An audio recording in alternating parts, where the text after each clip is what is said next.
Governo aprova projeto Decretu-Lei kona-ba regime jurídico ba Kontratu Traballu ho Termu Sertu e Administrasaun Pública.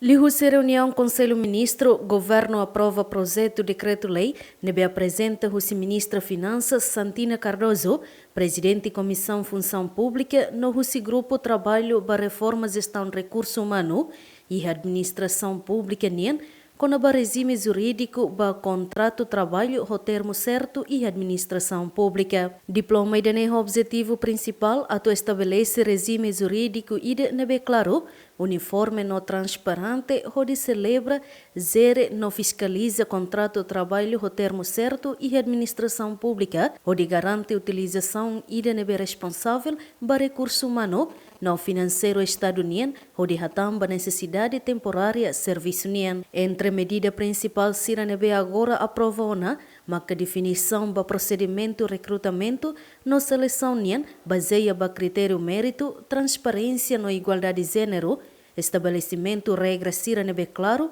kona-ba duração contrato ho sira nia limite renovação ida-ida, criação categoria contratado no escalão remuneratório, o valor mínimo no máximo nebe definiona, no mos introdução ba mecanismo gestão no avaliação desempenho, nebe baseia ba plano serviço, relatório periódico no indicador sira resultado nian.